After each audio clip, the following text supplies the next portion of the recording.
Hello students. तो देखिए, last lecture में हमने अपने चैप्टर थर्मोडायनामिक्स में बात की थी अबाउट किसके बारे में हमने क्वेश्चंस किए थे, वैसे न्यूमेरिकल्स किए थे आपके आइसोथर्मल, आइसोबारिक, आइसोकोरिक, रिवर्सिबल और इरिवर्सिबल वर्क को हम कैसे कैलकुलेट करते हैं, क्या उनके फॉर्मूले होते हैं और कैसे क्वेश्चंस आपको करने हैं, इसके बारे में हमने बात की थी। ठीक है, चलिए आज हम एक नई प्रोसेस स्टार्ट करेंगे। ठीक है, जिसका नाम होता है एडियाबेटिक प्रोसेस। क्या होता है? Adiabatic process. एडियाबेटिक प्रोसेस में होता क्या है? हीट का एक्सचेंज नहीं होता है। हीट एक्सचेंज क्या होता है? जीरो होता है। ठीक है, उसे हम बोलते हैं एडियाबेटिक प्रोसेस। जैसे आइसोथर्मल में क्या होता था? टेम्परेचर कांस्टेंट होता था, डेल्टा टी जीरो होता था। वैसे ही एडियाबेटिक प्रोसेस में क्या होगा? आपका हीट एक्सचेंज क्या होगा? आपके पास जीरो होगा। ठीक है, लास्ट लेक्चर में हमने आइसोथर्मल के बारे में बात की थी। आइसोथर्मल प्रोसेस में होता क्या है? Delta T equal to zero होता है और डेल्टा टी जब जीरो होता है तो डेल्टा यू भी क्या होता है? जीरो होता है, क्योंकि delta U equal to N C V delta T. तो डेल्टा टी जीरो है तो डेल्टा यू जीरो है। क्लियर है? डेल्टा यू होता है आपका इंटरनल एनर्जी, या अगर हम बात करें इसके साथ साथ अगर हम एक और चीज़ भी ले सकते हैं, डेल्टा एच, वो भी क्या होता है? जीरो होता है। ठीक है, और डेल्टा एच क्या होता है? आपका एंथैल्पी। इसलिए ये जो आइसोथर्मल प्रोसेस है इसको हम आइस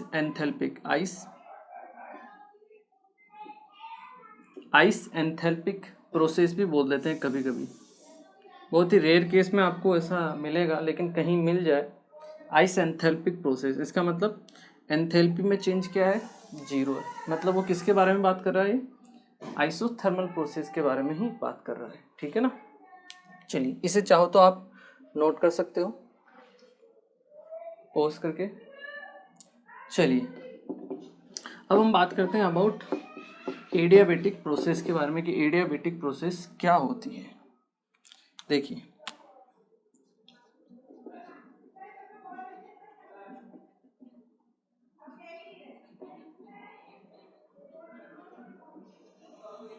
एडियाबेटिक प्रोसेस तो वो प्रोसेस होती है जहाँ पर heat exchange between system and surrounding zero होता है। मतलब Q की वैल्यू क्या होती है? यहाँ पर जीरो होती है। हम कह सकते हैं हीट एक्सचेंज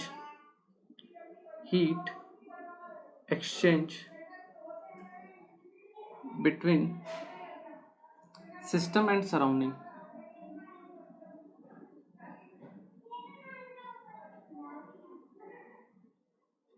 इज जीरो।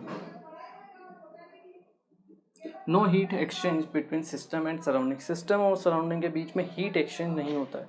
ध्यान रखना, हीट एक्सचेंज है, एनर्जी एक्सचेंज नहीं है। एनर्जी के दो फॉर्म है, हीट और वर्क। एनर्जी एक्सचेंज लिखा रहेगा तो वो गलत होगा। क्या एक्सचेंज नहीं होता? हीट एक्सचेंज नहीं होती है। ठीक है ना।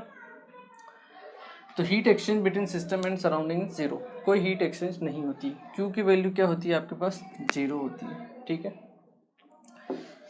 तो देखिए, अगर हम फर्स्ट लॉ ऑफ थर्मोडायनामिक्स बात करें, from first law of thermodynamics, first law of thermodynamics क्या कहता है हमें कि डेल्टा यू इक्वल टू क्या होता है?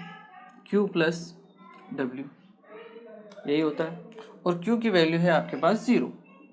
तो हम कह सकते हैं कि फर्स्ट लॉ से कि डेल्टा यू किसके इक्वल होता है? आपके वर्क डन के बराबर होता है। क्लियर है? डेल्टा यू किसके इक्वल होता है? आपके वर्क डन के बराबर होता है। अब यहाँ से फिर से इसकी दो डेफिनेशंस हम लिखते हैं। इसको मैं थोड़ा सेंटर में लिखता हूँ, delta U equal to W. इसका थ्योरेटिकल मीनिंग क्या है? देखिए, थ्योरेटिकल मीनिंग जो है वो बनते रहते हैं। ठीक है, तो आपको उनको रटने की ज़रूरत नहीं होती है, बस उनको आपको क्या है? समझने की ज़रूरत होती है। जैसे यहाँ पर अगर हम बात करें, यहाँ पर हमारे पास दो केस बनेंगे। एक तो बनेगा एक्सपेंशन का केस, कि अगर एक्सपेंशन हो रहा हो तो क्या होगा, और एक होगा आपके पास कंप्रेशन रहेगा एक आपके पास। ठीक है, एक हो जाएगा अगर एक्सपेंशन हो, और एक बात हम करते हैं कंप्रेशन के लिए। तो देखिए, एक्सपेंशन का वर्क कैसा होता है? नेगेटिव होता है। क्लियर है? अगर एक्सपेंशन का वर्क नेगेटिव है तो डेल्टा यू क्या होगा, वो भी नेगेटिव होगा, मीन्स लेस देन 0। ठीक है, और डेल्टा यू होता है आपका N C V delta T, N C V delta T, वो भी लेस देन 0 होगा।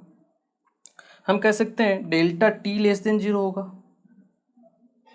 क्योंकि ये तो नेगेटिव होंगे नहीं, तो डेल्टा टी लेस देन 0 है। डेल्टा टी क्या होता है, T2 minus T1, T2 minus T1 less than 0 होगा। यहाँ से अगर ये इस तरफ चला जाए तो हम कह सकते हैं कि T2 will be less than T1। ये चीज़ जो आपको ध्यान रखनी है कि जब भी एडियाबेटिक एक्सपेंशन होता है किसी भी आइडियल गैस के लिए, किसके लिए, आइडियल गैस के लिए, ठीक है, हम आइडियल गैस की ही बात कर रहे हैं यहाँ पे, ठीक है, क्योंकि आइडियल गैस के लिए क्या होता है, इस चीज़ को हम प्रूफ करते हैं।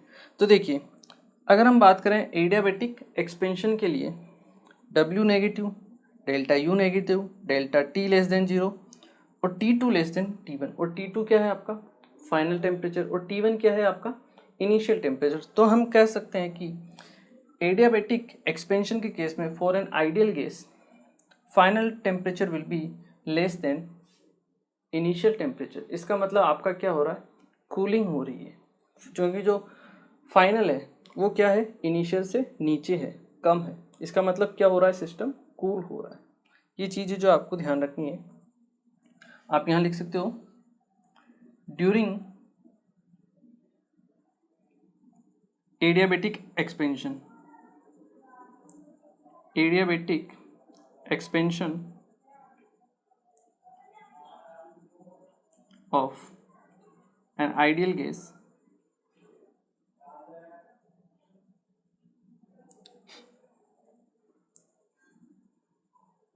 the final temperature will be less than initial temperature. It means that is cooling occurs, cooling occurs, या हम कह सकते हैं टेम्परेचर क्या हो रहा है, डिक्रीज हो रहा है, और टेम्परेचर इज डिक्रीजिंग। टेम्परेचर क्या होगा, डिक्रीज होगा आपके पास, ठीक है। सेम इसी तरह से हम बात करें कंप्रेशन के लिए। कंप्रेशन के लिए W वर्क कैसा होता है, पॉजिटिव होता है, पता होगा आपको। अगर W पॉजिटिव है तो डेल्टा U क्या होगा, ये भी पॉजिटिव होगा, और अगर डेल्टा U पॉजिटिव है तो डेल्टा T ये भी पॉजिटिव होगा, मतलब ग्रेटर देन 0 होगा।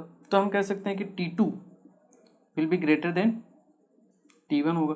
इसका मतलब आपका फाइनल टेम्परेचर क्या होगा, ज़्यादा होगा, किससे, इनिशियल टेम्परेचर से। इसका मतलब आपकी क्या होगी, हीटिंग होगी, क्योंकि फाइनल टेम्परेचर आपका बढ़ रहा है तो हीटिंग होगी यहाँ पर, ठीक है ना।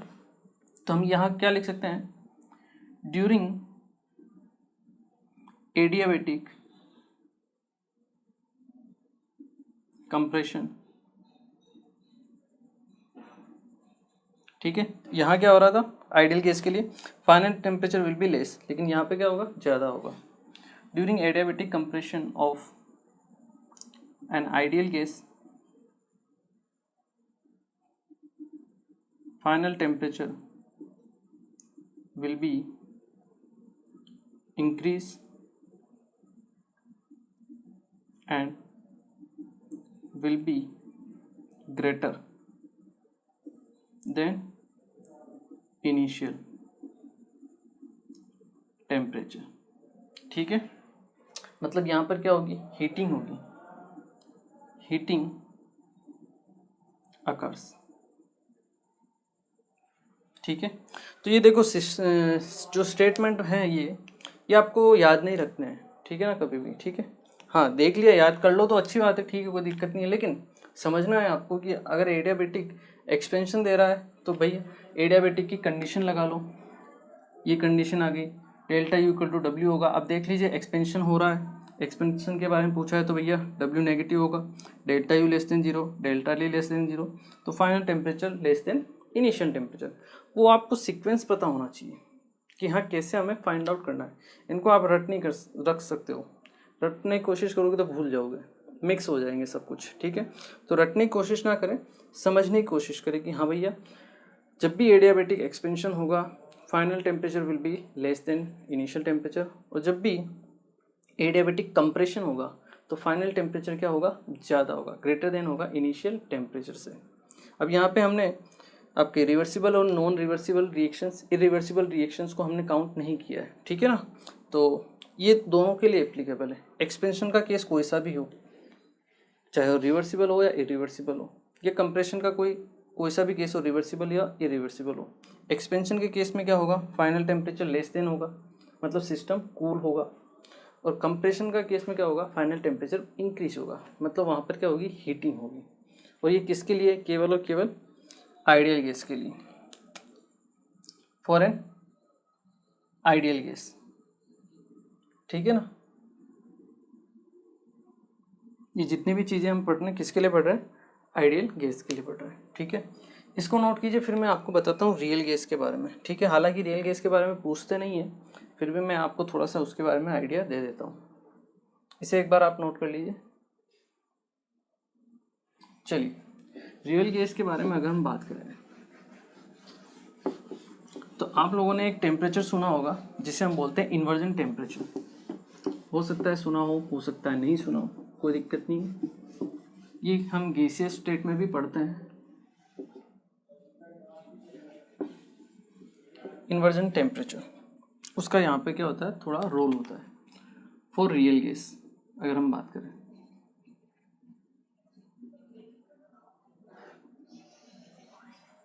ठीक है, रियल गैस के बारे में हम बात कर रहे हैं। तो देखिए, रियल गैस के बारे में अगर हम देखें और बात करें तो यहाँ हम काम में लेंगे इन्वर्जन टेम्परेचर।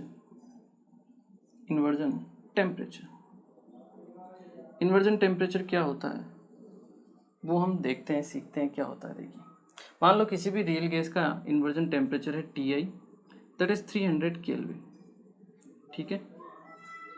तो इन्वर्जन टेम्परेचर क्या होता है, ये मान लीजिए आपका Ti है, इन्वर्जन टेम्परेचर कितना, 300 केल्विन, ठीक है। तो इन्वर्जन टेम्परेचर यहाँ पे नीचे जो होगा वो टेम्परेचर क्या होगा, लेस देन 300 केल्विन, और यहाँ पे टेम्परेचर है आपका ग्रेटर देन 300 केल्विन, ठीक है। तो अगर इन्वर्जन टेम्परेचर से नीचे अगर हम किसी भी गैस का, किसी भी रियल गैस का एक्सपेंशन करवाते हैं, क्या करवाते हैं, एक्सपेंशन करवाते हैं आपकी रियल गैस के लिए। एक्सपेंशन मतलब पिस्टन बाहर की तरफ मूव कर रहा है, तो यहाँ पे क्या होती है, यहाँ पे कूलिंग होती है। क्या होती है, कूलिंग होती है, मतलब टेम्परेचर क्या होगा आपका, डिक्रीज होगा, टेम्परेचर डिक्रीजेस। वहीं अगर इन्वर्जन टेम्परेचर से ऊपर की तरफ अगर हम बात करें रियल गैस में, और अगर हम एडियाबेटिक एक्सपेंशन करवा रहे हैं यहाँ पर भी रियल गैस के लिए, सेम उससे ऊपर, तो क्या हो रहा है, यहाँ पे क्या होगी, हीटिंग होगी आपके पास। क्या होगी, हीटिंग, मतलब टेम्परेचर क्या होगा आपका, इंक्रीज होगा, टेम्परेचर इंक्रीज है, ठीक है। ये ध्यान रखना पड़ेगा, वैसे इतना पूछा नहीं जाता है, लेकिन अगर मान लो पूछ ले तो आप ध्यान रखना पड़ेगा आपको, ठीक है ना। और 300 केल्विन पर पूछ ले तो क्या होगा, 300 केल्विन पर ना तो कूलिंग होगी ना ही हीटिंग होगी, मतलब टेम्परेचर चेंज नहीं होगा, जो टेम्परेचर है वही टेम्परेचर होगा, ठीक है। इन्वर्जन टेम्परेचर में no change in temperature will occur, clear है। तो ये इंपॉर्टेंट चीज़ है। इन्वर्जन टेम्परेचर पर, इन्वर्जन टेम्परेचर पर टेम्परेचर में कोई भी चेंजेस नहीं होते हैं, टेम्परेचर जो है स्टार्टिंग में वही फाइनल रहता है, टेम्परेचर ना तो कम होता है ना ही ज़्यादा होता है, ठीक है। हाँ, लेकिन इन्वर्जन टेम्परेचर से नीचे है, एडियाबेटिक एक्सपेंशन आप करवा रहे हो किसी भी रियल गैस का, तो कूलिंग होगी, टेम्परेचर डिक्रीज होगा, और इन्वर्जन टेम्परेचर से ऊपर क्या होगा, आपकी हीटिंग होगी। तो इन्वर्जन टेम्परेचर क्या, कौन सा टेम्परेचर होता है, इन्वर्जन टेम्परेचर को हम डिफाइन करें तो हम क्या कर सकते हैं कि ये वो टेम्परेचर है जिससे नीचे, below which a real gas on adiabatic expansion temperature is decreases और कूलिंग शो करती है, and above which real gas shows heating. इसी को हम क्या बोलते हैं, आपका इन्वर्जन टेम्परेचर। तो हम इसको डिफाइन कर सकते हैं, it is defined as the temperature, it is defined as the temperature below which a real gas on adiabatic expansion shows cooling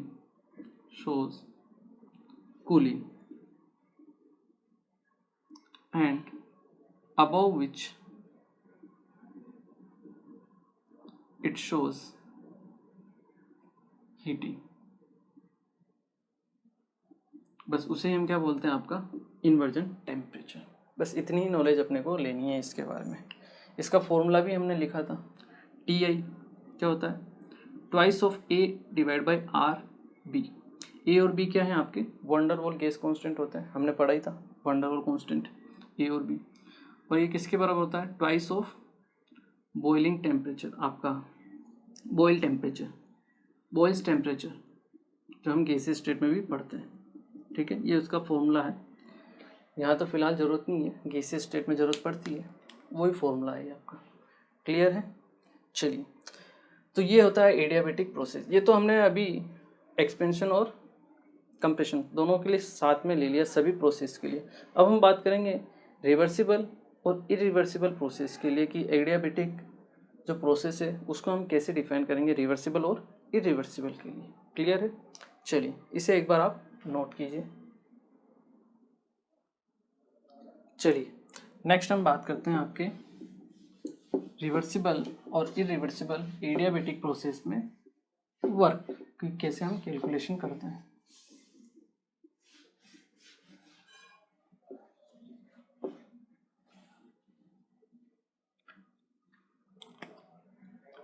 reversible adiabatic process, reversible adiabatic process के बारे में अगर हम बात करें तो देखिए हमने पढ़ा था क्यू रिवर्सिबल, हीट एक्सचेंज क्या होता है, 0 होता है। तो रिवर्सिबल के लिए है तो क्यू रिवर्सिबल वो क्या होगा, 0 होगा। ठीक है, डेल्टा यू किसके इक्वल होगा, डब्ल्यू के इक्वल होगा। और डब्ल्यू किसके इक्वल होगा, यहाँ से अगर हम डेल्टा यू की वैल्यू निकालें, आपको अगर वर्क निकालना है डब्ल्यू रिवर्सिबल, तो वो किसके इक्वल होगा, डेल्टा यू के। और डेल्टा यू का क्या फॉर्मूला होता है, N C V delta T, that is T2 minus T1। इस तरीके से सिंपल तरीके से हम क्या कर सकते हैं, रिवर्सिबल एडियाबेटिक के लिए वर्क को कैलकुलेट कर सकते हैं। ठीक है, इसको अलग अलग फॉर्म में ट्रांसफॉर्म भी किया जा सकता है। ठीक है, जैसे अगर मैं बात करूं डब्ल्यू रिवर्सिबल की, एन सी वी की जगह मैं लिख सकता हूं आर अपॉन गामा माइनस 1। ठीक है, क्योंकि सी वी इक्वल टू क्या होता है आपका, आर अपॉन गामा माइनस 1। ये हमने पहले कैलकुलेट किया हुआ है। ठीक है, ये हमने लिख दी value into T2 minus T1। आपको फाइनल यही ध्यान रखना है, ये तो अलग अलग ट्रांसफॉर्म कर रहे हैं हम इसको। ठीक है ना, और वो आप कभी भी कर सकते हो क्वेश्चन में, जो वैल्यू आपको क्वेश्चन में दी हुई है उसके अकॉर्डिंग। एन आर को मैं मल्टीप्लाई करता हूँ अंदर की तरफ, तो N R T2 minus N R T1 divide by gamma minus 1। ये एक और फॉर्मूला आ गया आपके पास। अगर आपको एन आर और T2 क्या है, फाइनल टेम्परेचर, T1 क्या है, इनिशियल वैल्यू आपको दी हुई हो। ठीक है, इनिशियल टेम्परेचर दिया हो। इसके अलावा मान लो प्रेशर और वॉल्यूम दिया हुआ हो, तो देखिए ये मान लो P1 है, ये V1 और ये T1 किसी एक स्टेट पर है, एक स्टेट से आपका जा रहा है दूसरी स्टेट में, वहाँ प्रेशर है P2, वॉल्यूम है V2 और टेम्परेचर है T2 किसी भी एडियाबेटिक प्रोसेस के लिए। ठीक है, तो PV इक्वल टू क्या होता है, nRT होता है। तो यहाँ पे हम एन आर टी की जगह क्या लिख सकते हैं, टी वी लिख सकते हैं। तो एक और फॉर्मूला यहाँ से आपके पास बन जाएगा, that is N R T two है तो हम लिखेंगे P two V two minus P one V one divide by gamma minus one. ठीक है, तो ये अपने पास फॉर्मूला आ गया, ये एक और फॉर्मूला आ गया। तो रटने की ज़रूरत नहीं है, ना ये फॉर्मूला याद रखने की ज़रूरत है आपको, तो ये फॉर्मूला भी ध्यान रखना है। ठीक है, और इसी से आपको क्या करना है, क्वेश्चन करना है। T1 T2 इनिशियल टेम्परेचर, आपका फाइनल टेम्परेचर, CV और N number of moles. Clear है, तो ये होगा आपका रिवर्सिबल एडियाबेटिक प्रोसेस के लिए।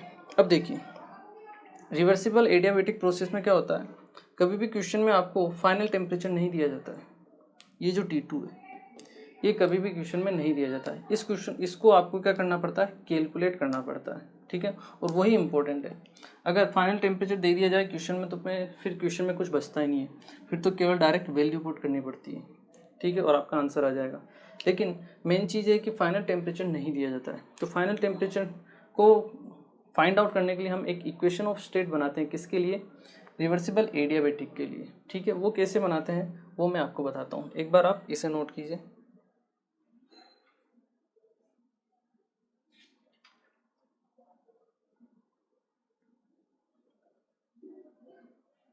चलिए,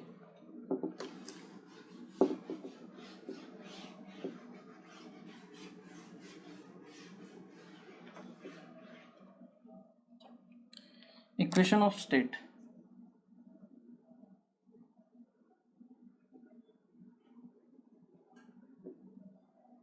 फॉर रिवर्सिबल एडियाबेटिक प्रोसेस। देखिए रिवर्सिबल के लिए बना रहे हैं हम, ठीक है ना, इस इक्वेशन को इरिवर्सिबल के लिए अप्लाई मत कर देना। ठीक है ना, ये ध्यान रखना, रिवर्सिबल एडियाबेटिक प्रोसेस। अब देखिए एडियाबेटिक प्रोसेस में हीट एक्सचेंज डी क्यू जरा है, आप जीरो होता है आपके पास, डी यू इक्वल टू किसके पास होता है, डी डब्ल्यू के इक्वल हो जाएगा। ठीक है, और डी यू की वैल्यू अगर हम लिखें तो क्या होता है, एन सी वी आपका T two minus T one that is delta T. ठीक है, या डायरेक्ट सिंपल लिखते हैं D T equal to D W that is minus P D V. यही होता है आपके पास। थोड़ा सा इसको और अरेंज करते हैं। ठीक है, C V equal to R upon gamma, तो N into R upon gamma minus one into D T equal to minus P into D V. ठीक है, चलिए अब हम क्या करते हैं, पी को भी चेंज कर देते हैं। चलिए P V equal to N R T से हम पी को क्या लिख सकते हैं, N R T upon V into D V. Clear है, एन आर इधर भी एन आर, दोनों एन आर आपस में कैंसिल, इस टी को मैं लेता हूँ नीचे, तो यहाँ पे हो जाएगा आपका one upon T into D T, और इस गामा माइनस वन को इधर ले जाता हूँ मैं, तो माइनस ऑलरेडी पहले से है, ये गामा माइनस वन यहाँ से इस तरफ ले लिया मैंने, एन आर तो से तो एन आर कैंसिल हो गया, टी को मैंने इस तरफ ले लिया, यहाँ क्या बचा one upon V into D V. Clear है, ठीक है। अब हम क्या करते हैं, इंटीग्रेशन करते हैं दोनों तरफ। ठीक है, यहाँ माइनस है, वन अपॉन टी का इंटीग्रेशन क्या होता है, एल एन टी, ये L N T equal to क्या हो जाएगा, माइनस गामा माइनस वन बाहर आ जाएगा आपके पास। ठीक है, वन अपॉन वी का इंटीग्रेशन क्या होगा, एल एन वी, और साथ में एक इंटीग्रेशन कांस्टेंट आएगा दैट इज एल एन की। ठीक है, एक इंटीग्रेशन हमने कांस्टेंट जोड़ लिया। अब देखिए L N A plus L N B को मैं क्या लिख सकता हूँ, L N A into B, तो L N T equal to क्या हो गया मेरे पास, या इसको मैं पहले पावर में ले लेता हूँ, तो ये बन जाएगा एल एन वी की power minus gamma minus one plus L N की। ठीक है, फिर मैं करता हूँ आपको मल्टीप्लाई, तो क्या हो जाएगा L N A plus L N B equal to L N A into P. ठीक है, तो यहाँ से क्या बच जाएगा, एल एन वी की power minus gamma minus one into K ln a प्लस ln b equal to ln a into B, ठीक है। दोनों तरफ से ln ln कैंसिल, यहाँ से हमारे पास एक और इक्वेशन आ जाती है, t इक्वल टू क्या होगा, minus gamma minus one minus v की power minus gamma minus one into के, कॉन्स्टेंट है यहाँ पर, ठीक है। इसको मैं ले जाता हूँ नीचे की तरफ, इस तरफ ले आता हूँ, तो पावर होगी नीचे, यहाँ से नीचे आएगी तो प्लस आएगा, इस तरफ मैं मल्टीप्लाई करता हूँ, तो t इंटू वी की power gamma minus one equal to K, that is constant. तो ये हमारे पास एक इक्वेशन आ चुकी है, ठीक है, जो हमारे काम में भी आएगी, T V gamma minus one equal to constant. और यहाँ से हमें क्या करना पड़ेगा, temperature that is final temperature T2 उसे कैलकुलेट करना पड़ेगा, ठीक है। लेकिन हम इसको और इजी तरीके से भी क्या कर सकते हैं, याद रख सकते हैं, ठीक है ना। कैसे, देखिए, T की जगह अगर मैं लिखता हूँ P V equal to N R T, तो T की जगह मैं क्या लिख सकता हूँ, P V upon N R, ठीक है। पुट करता हूँ मैं वैल्यू यहाँ पर, देखिए P इंटू वी, और V तो आपके पास एक और पहले से gamma minus one upon N R equal to क्या है आपके पास, कांस्टेंट है, ठीक है। अब देखिए, किसी भी गैस के लिए, जो गैस आपने एक बार ले ली उसके लिए गैस के मोल्स फिक्स हो गए, आर ऑलरेडी क्या होता है, कांस्टेंट होता है। दोनों कांस्टेंट को इस तरफ मैं कांस्टेंट में मिक्स कर देता हूँ, तो क्या हो जाएगा, मल्टीप्लाई करने पर एक नया कांस्टेंट बन जाएगा, टी पी वी की पावर गामा माइनस वन है और वी की पावर यहाँ पे वन है, ठीक है। तो यहाँ से बन जाएगा आपके पास P इंटू वी की power gamma, that is constant. और यही फॉर्मूला है जो आपको ध्यान रखना है, ये सबसे इजी फॉर्मूला है, P V gamma equal to constant. क्या है, P V gamma equal to constant, किसके लिए, रिवर्सिबल एडियाबेटिक प्रोसेस के लिए। P V gamma equal to constant ये आपको अप्लाई करना होता है, किसके लिए, फाइनल टेम्परेचर निकालने के लिए। और एक बार फाइनल टेम्परेचर T2 निकल गया तो फिर वर्क डन कैसे निकालना है, W equal to N C V T2 minus T1, उससे आपके पास क्या आ जाएगा, वर्क आ जाएगा, ठीक है। तो ये सबसे इजी फॉर्म है जो आपको ध्यान रखना, और यही क्या है, आपकी इक्वेशन ऑफ स्टेट है, P V gamma equal to constant. और जब भी ज़रूरत पड़े आप इसको दूसरे इक्वेशन में क्या कर सकते हो, ट्रांसफॉर्म कर सकते हो। कैसे, देखिए, मान लो मुझे यहाँ पे सेम टेम्परेचर और वॉल्यूम में रिलेशन निकालना है, तो मुझे P की जगह क्या लिखना पड़ेगा, P V equal to N R T से मैं P इक्वल टू क्या लिख सकता हूँ, यहाँ पर P इक्वल टू मैं क्या लिखता हूँ, N R T divide by V, ठीक, लिख सकता हूँ। और एन आर तो आपका क्या है, कांस्टेंट है, तो आप कांस्टेंट को तो कांस्टेंट में मिक्स कर ही दोगे, तो इसको तो लिखने की ज़रूरत भी नहीं है।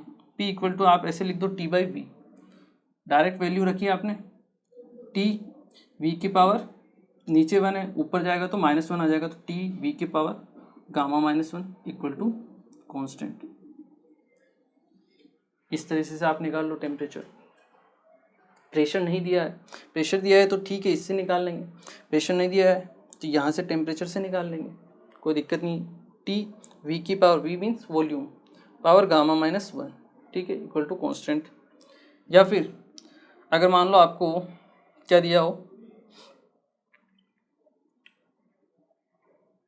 प्रेशर दिया हो और P और T में मान लो आपको रिलेशन निकालना है, किसमें, P और T में, तो क्या करो, वॉल्यूम की जगह टेम्परेचर वाला लिख दो, V को हम क्या लिख सकते हैं, T by P, V equal to हम क्या लिख सकते हैं, T बाई P लिख सकते हैं। यहाँ पुट करेंगे P इंटू वी की जगह T बाई पी, तो T बाई पी की power P into T by P की power gamma equal to constant हो जाएगा, ठीक है। तो P इंटू पी की पावर हो जाएगा वन और ऊपर है गामा, तो P की power one minus gamma into T की power gamma equal to constant. अगर प्रेशर और टेम्परेचर में दिया है रिलेशन आपको, तो ये फॉर्मूला काम में ले लेना, तो आप, ठीक है ना। तो अगर आपको कोई सा भी फॉर्मूला दिया जाए, आपको ध्यान यही रखना है, अगर आपको प्रेशर दिया जाए तो ये फॉर्मूला काम में ले लो, टेम्परेचर आपका वॉल्यूम दिया जाए तो ये फॉर्मूला काम में ले लो, और उससे फाइनल टेम्परेचर आपको क्या करना है, कैलकुलेट करना है, ठीक है ना। अभी हम क्या कर रहे हैं, क्वेश्चन करेंगे तो आपको समझ में आ ही जाएगा। मैं आपको बेसिक बता रहा हूँ, क्वेश्चन किस टाइप से आएगा, क्वेश्चन आएगा कि रिवर्सिबल एडियाबेटिक प्रोसेस के लिए वर्क डन कैलकुलेट कीजिए, ठीक है। तो उसमें सीधा सा सिंपल फॉर्मूला है, W इक्वल टू क्या हो जाएगा, N C V delta T, that is T2 minus T1। अब क्वेश्चन में आपको इनिशियल टेम्परेचर दिया हुआ रहेगा, CV आप निकाल सकते हो, जैसे डायटोमिक है आपकी मोनो एटोमिक है, उस केस के लिए CV मैंने आपको पहले ही लिखाया हुआ है, कैसे हम फाइंड आउट करते हैं, एन नंबर ऑफ मोल्स आपको दिए हुए रहेंगे, ठीक है। बस एक चीज़ जो आपको नहीं दी हुई रहेगी वो रहेगा फाइनल टेम्परेचर T2, और दे दिया जाए तो फिर तो क्वेश्चन में कुछ बचता ही नहीं है, और अगर नहीं दिया जाए तब आपको ये फॉर्मूला काम में लेना है, PV gamma equal to constant. वहाँ पे आपको देखना है कि भैया टेम्परेचर मुझे निकालना है तो मुझे वॉल्यूम दिया है या प्रेशर दिया है, अगर प्रेशर दिया है तो ये फॉर्मूला मैं काम में लूँगा और उससे फाइनल टेम्परेचर निकालूंगा, और अगर वॉल्यूम दिया है तो मैं ये फॉर्मूला काम में लूँगा और टेम्परेचर निकालूंगा। मीन्स जैसे T1 इंटू V1 की power gamma minus 1 equal to T2 into V2 की पावर गामा माइनस 1, उससे मैं T2 निकालूंगा। सेम इसी तरह से P1 की power gamma 1 minus gamma into T1 की power gamma equal to P2 की पावर 1 माइनस 1 इंटू T2 की power gamma 1 minus gamma into T2 की पावर गामा। इस तरीके से हम T2 को कैलकुलेट करेंगे, और एक बार T2 मिल गया फिर हम क्या कर सकते हैं, W आसानी से निकाल सकते हैं। तो ये तरीका है, प्रोसीजर है, वो आपको ध्यान रखना है, ठीक है ना। और रिवर्सिबल के लिए है, इसी को आपको काम में लेना है, PV gamma equal to constant, ठीक है। चलिए इसे ही याद रखना है, ये दो याद रख लो तो अच्छी बात है, लेकिन ये टफ पड़ती है, याद नहीं हो पाती है, इसलिए PV gamma equal to constant ध्यान रखो, और जो क्वेश्चन में दिया जाए फिर आप उससे PV इक्वल टू nRT से उसको कैलकुलेट कर लो, ईजी पड़ेगा आपके लिए। क्लियर है, आई एम श्योर क्लियर होगा, और जब हम क्वेश्चन करेंगे तो और अच्छे से क्या हो जाएगा, आपके क्लियर हो जाएगा। इसे नोट कीजिए। फिर हम बात करेंगे इरिवर्सिबल एडियाबेटिक प्रोसेस के लिए। चलिए इसके लिए हम एक ग्राफ भी बना लेते हैं, यहीं पे बना लेते हैं। PV के लिए अगर आप ग्राफ बनाते हो, सिंपल सा छोटा सा ही ग्राफ है, कुछ नहीं है उसमें, P और V का एडियाबेटिक प्रोसेस के लिए आप अगर ग्राफ बनाते हो रिवर्सिबल, तो सेम यही ग्राफ आता है आपका हाइपरबोला टाइप का, और ये किसके लिए है, केवल और केवल रिवर्सिबल के लिए। इरिवर्सिबल के लिए तो कभी ग्राफ बनता ही नहीं है, मैंने आपको पहले ही बताया।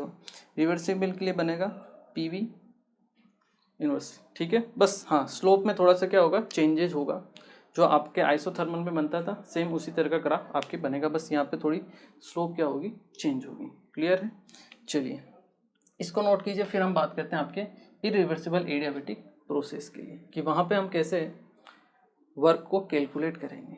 क्लियर है, चलिए नेक्स्ट हम बात करते हैं आपके इरिवर्सिबल एडियाबेटिक प्रोसेस के लिए हम कैसे वर्क को कैलकुलेट करते हैं और फाइनल टेम्परेचर को कैसे कैलकुलेट करते हैं।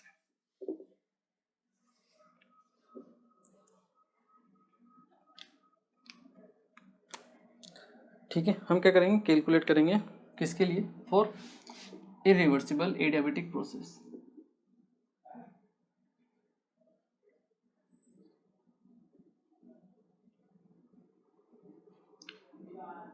तो इरिवर्सिबल एडियाबेटिक प्रोसेस के लिए हम PV gamma equal to constant को काम में नहीं लेते हैं, ठीक है ना, वो केवल रिवर्सिबल के लिए होता है। इरिवर्सिबल के लिए हम कैसे कैलकुलेट करते हैं, देखिए यहाँ पर भी आपके पास DQ जो होगा वो क्या होगा, 0 होगा, ठीक है, या फिर डायरेक्ट हम लिखें डेल्टा Q इक्वल टू क्या है आपके पास 0 है, और Q क्या है आपका, कौन सा वाला है, इरिवर्सिबल वाला है, 0 होता है, हीट एक्सचेंज 0 होता है एडियाबेटिक में, ठीक है। तो डेल्टा U इक्वल टू किसके होगा, W इरिवर्सिबल के लिए, और इसी से हमें क्या करना है, कैलकुलेट करना होता है वर्क डन को, ठीक है। अभी थोड़ी देर पहले मैंने delta U equal to W reversible भी लिखा था, ठीक है।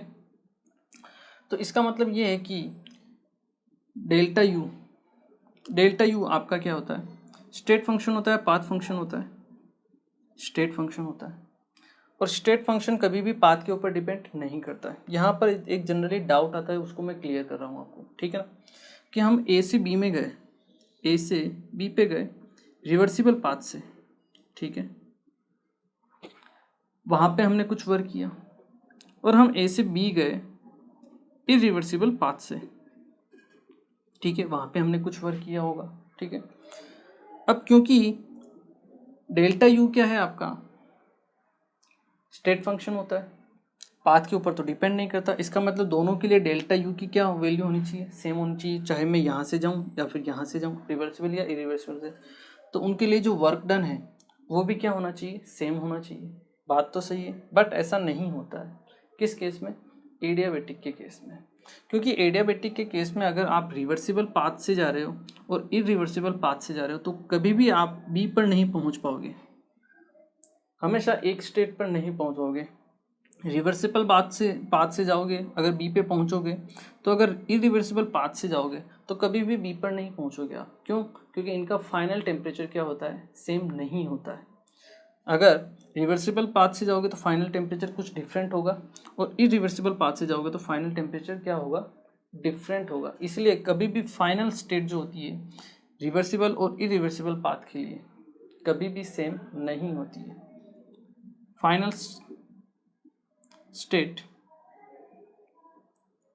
Can not be same, can not be same.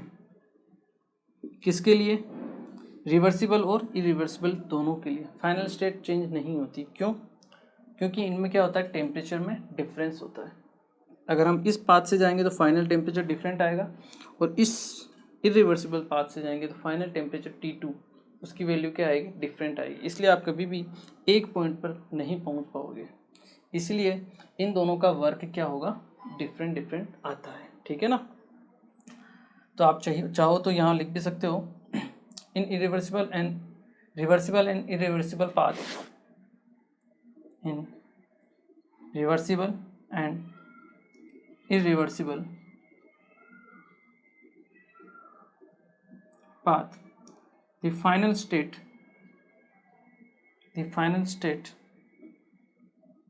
cannot be same as the final temperature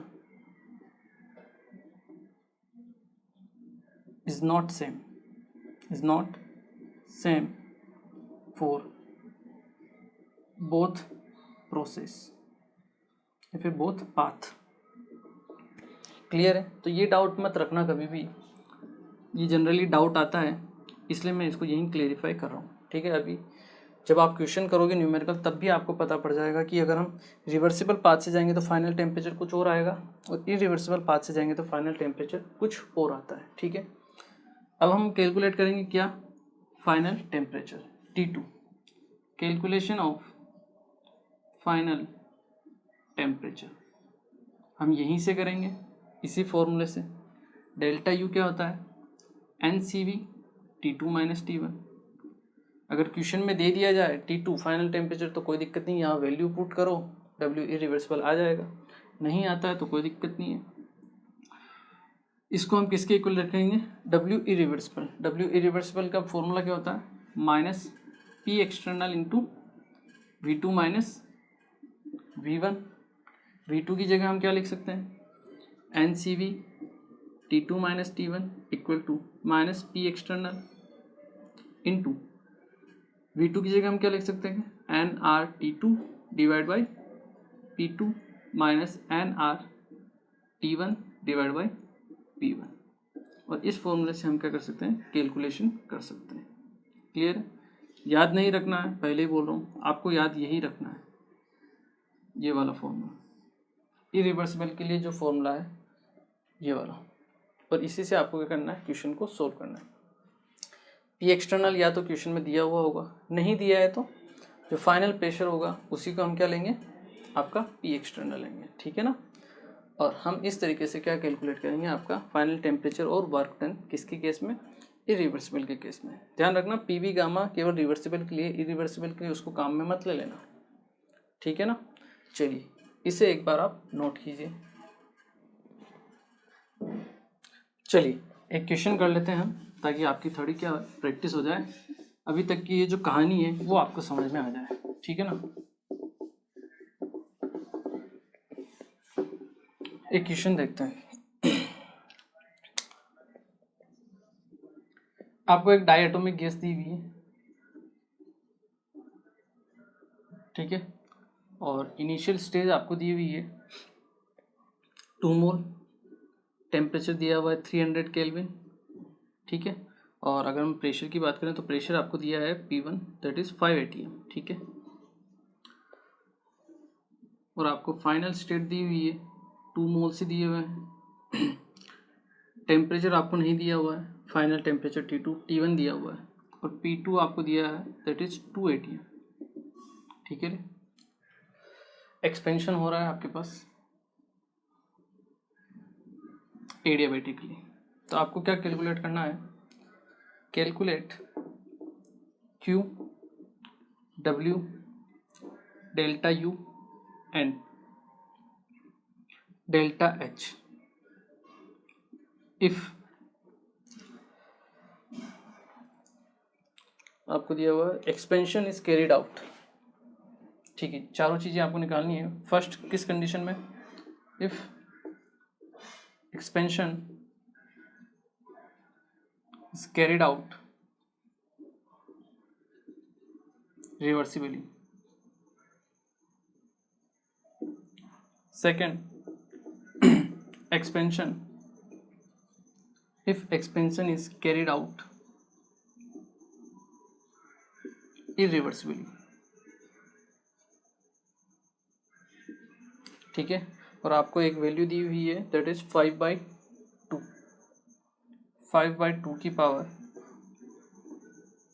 -2/7, 5/2 की पावर -2/7 दैट इज 0.76। अगर काम में आती है तो इसको काम में आपको लेना है, ठीक है। चलिए तो स्टार्ट करते हैं क्वेश्चन को। फर्स्ट मैं बताऊंगा expansion is carried out reversibly, उसके बाद इरिवर्सिबली आपको करना पड़ेगा, ठीक है ना। ये आपके लिए होमवर्क रहेगा। पहला मैं करता हूँ question, if expansion is carried out reversibly, adiabatic process है, एडियाबेटिक, ये भी लिख लेना आप, ठीक है ना। एडियाबेटिक एक्सपेंशन हो रहा है तो Q क्या होगा, अगर हम रिवर्सिबली बात करें तो 0 होगा एडियाबेटिक के लिए, क्लियर है। चलिए फर्स्ट Q तो मिल गया हमें। W किसके बराबर होता है, डेल्टा U इक्वल टू क्या होता है, W होता है रिवर्सिबल, और W रिवर्सिबल हम कैसे निकालते हैं, N CV into T2 minus T1। आपको N दिए हुए हैं, मोल्स दिए हुए हैं, 2 मोल्स दिए हुए हैं, बिल्कुल करेक्ट। चलिए 2 मोल्स दिए हुए हैं। CV डायटोमिक गैस है, तो डायटोमिक गैस के लिए CV की वैल्यू क्या होती है, 5R/2, आपको ध्यान होनी चाहिए, ठीक है। हमने लिखवाया भी था मैंने आपको। डायटोमिक गैस है, डिग्री ऑफ फ्रीडम कितनी होती है, 5, 3 तो होती है ट्रांसलेशनल और 2 होती है आपकी रोटेशनल, ठीक है। तो 5R/2। चलिए T2 आपको दिया हुआ नहीं है और T1 आपको दिया हुआ है, कितना दिया हुआ है, 300 केल्विन। तो कहीं से T2 मिल जाए तो W रिवर्सिबल मिल जाएगा और डेल्टा U उसी के बराबर है, तो दोनों हमें मिल जाएंगे। और डेल्टा H क्या होगा आपके पास, NCP डेल्टा T, वही T2 माइनस T1। तो CV हमें पता ही है, CP क्या हो जाएगा 7R/2, यहाँ चाहिए तो आप लिख भी सकते हो। CP कितना होगा आपके पास 7R/2, और गामा कितना होगा, गामा होता है CP divide by CV that is 7/5, 7/5, ठीक है ना। चलिए देखिए क्वेश्चन करते हैं हम। अब आपको क्या निकालना है, T2, जैसा कि मैंने आपको बताया था कि T2 आपको निकालना रहता है, तो बाकी आप क्वेश्चन आसानी से सोल्व कर लोगे। तो देखिए T2 निकालने के लिए हमारे पास फॉर्मूला क्या है, PV gamma equal to constant, यही चीज़ आपको ध्यान रखनी है। अब यहाँ पे प्रेशर दिया हुआ है, ठीक है, और वॉल्यूम नहीं दिया है, तो वॉल्यूम को हम क्या लिखेंगे, टेम्परेचर में कन्वर्ट करेंगे भैया, बिल्कुल सही है। P की जगह तो P आ गया, V को हम क्या लिख सकते हैं, nRT, N और R तो कांस्टेंट है, तो T/P की power gamma equal to constant, ठीक है। चलिए P की पावर हो गई 1 माइनस गामा और T की पावर हो गई गामा इक्वल टू कांस्टेंट। यहाँ से मैं लिख सकता हूँ P1 1 minus gamma into T1 gamma equal to P2 की power 1 minus gamma into T2 की पावर गामा, ठीक है। T1 को मैं ले जाता हूँ इधर, इसके नीचे, और P2 को मैं ले जाता हूँ इसके नीचे। तो देखिए T2/T1 की पावर गामा, T2/T1 की पावर गामा किसके इक्वल होता है आपके पास, P1/P2 की पावर 1 माइनस गामा। ठीक है, करेक्ट है। चलिए यहाँ से मैं गामा की पावर को भी इसके नीचे ले लेता हूँ। तो T2/T1 इक्वल टू होगा P1/P2 की power 1 minus gamma divide by gamma. ठीक है, इस T1 को भी मैं इधर मल्टीप्लाई कर देता हूँ, तो ये हो जाए इंटू T1। ठीक है, वैल्यू पुट करते हैं। T2 हमें निकालना है, P1 कितना दिया हुआ है 5/2, ये आ गया 5/2। 5/2 की पावर 1 माइनस गामा, गामा कितना हमने निकाला 7/5 डिवाइड बाई गामा 7/5। ठीक है, इंटू T1 कितना आपके पास 300। चलिए यहाँ से मैं इस तरफ कर रहा हूँ कैलकुलेशन। ठीक है, यहाँ से इधर फिर यहाँ से इधर। ठीक है, T2 इक्वल टू आपके पास आता है 5/2 की पावर 1 माइनस 7/5 कितना होता है -2/5, और 7/5 तो 5 से 5 कैंसिल हो जाएगा, -2/7 बचेगा ऊपर की तरफ, -2/7 इंटू 300 टेम्परेचर है, और 5/2 की पावर -2/7 की वैल्यू आपको दी है 0.76। तो T2 की वैल्यू कितनी होगी आपके पास 0.76 इंटू 300। तो T2 की जो वैल्यू आएगी आपके पास कितनी आएगी 228 केल्विन।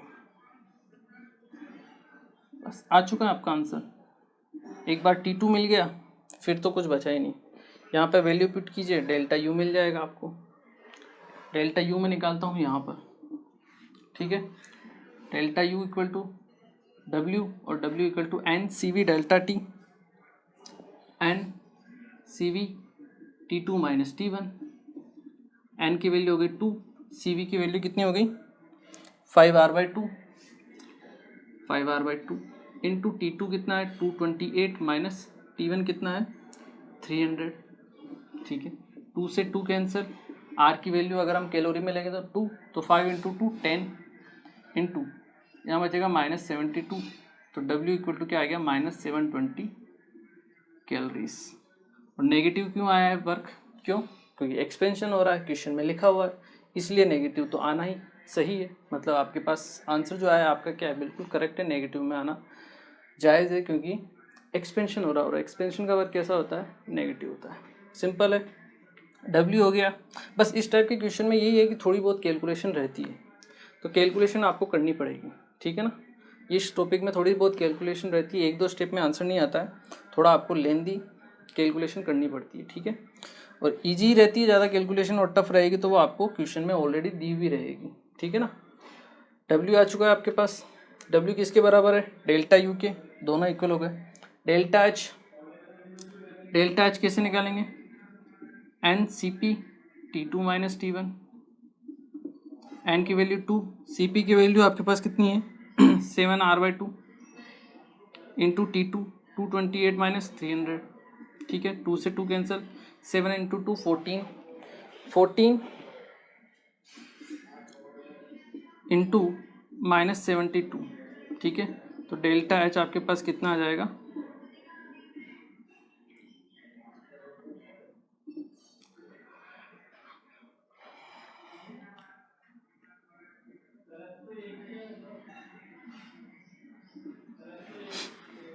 1008 केल्विन। ठीक है, कैलोरीज। ठीक है, इस तरह से आपको डेल्टा एच की भी वैल्यू फाइंड आउट हो जाएगी। ठीक है, तो देखिए थोड़ा सा टफ तो है, मैं मानता हूँ। ठीक है, बट लेंदी रहेगा, बट क्वेश्चन इसी तरीके से होगा। क्लियर है, थोड़ा ध्यान रखना है कि हाँ भाई ये बेसिक है, इस तरीके से चलना है। T2 दिया है तो फिर तो कोई दिक्कत ही नहीं है, ये कुछ कैलकुलेशन होने वाली नहीं है। लेकिन T2 नहीं दिया है तो फिर आपको PV gamma equal to constant ध्यान रखना है। जैसे यहाँ प्रेशर दिया है तो प्रेशर को बचा के रखिए, वॉल्यूम को PV इक्वल टू NRT से कैलकुलेट कर लीजिए, P1 V1 P1 T1 equal to P2 T2 कीजिए, वहाँ से T2 की वैल्यू निकालिए, और T2 की वैल्यू निकल गई तो डेल्टा U आपके पास यहाँ से निकल जाएगा ईजिली तरीके से, डेल्टा H भी निकल जाएगा आपके पास। क्लियर है, ये तो था जब एक्सपेंशन हो रहा है रिवर्सिबली। अब अगर एक्सपेंशन इरिवर्सिबली हो तो फाइनल टेम्परेचर क्या होगा। जैसा अभी मैंने थोड़ी देर पहले आपको बताया था कि एडियाबेटिक एक्सपेंशन में फाइनल टेम्परेचर सेम नहीं होता है रिवर्सिबल और इरिवर्सिबल पाथ दोनों के लिए। तो रिवर्सिबल पाथ के लिए टेम्परेचर आया फाइनल 228। अब आपको कैलकुलेट करना है इरिवर्सिबल पाथ के लिए फाइनल टेम्परेचर कितना आता है। ये तो नहीं आएगा, आपको खुद पता चल जाएगा कि कितना आएगा जब आप उसे सोल्व करोगे, ठीक है। तो वो आपके लिए होमवर्क रहेगा, इसे एक बार आप नोट कर लीजिए। ओके स्टूडेंट्स, तो देखिए आज हमने एडियाबेटिक एक्सपेंशन कैसे करते हैं वो स्टार्ट किया। थोड़ा हो सकता है आपको टफ लगे, कोई दिक्कत नहीं है, ईजी है। एक बार समझने की कोशिश कीजिएगा, फिर से रिपीट करिएगा, जो भी लेक्चर है आपका एक बार फिर से रिवाइज कीजिएगा, ठीक है ना, आपको ईजी लगेगा। ये क्वेश्चन मैंने करवा दिया है रिवर्सिबल के लिए। इरिवर्सिबल के लिए एक बार आप ट्राई कीजिएगा, नहीं होता नेक्स्ट क्लास हम उसको करेंगे फिर से, ठीक है। और एक और क्वेश्चन मैं आपको ऐसा करवाऊँगा ताकि आपकी थोड़ी सी क्या हो प्रैक्टिस हो जाए फिर से। क्लियर है? चलिए, तो आज के लेक्चर को हम यहीं फिनिश करते हैं, मिलते हैं फिर अपने नेक्स्ट लेक्चर में। Thank you very much.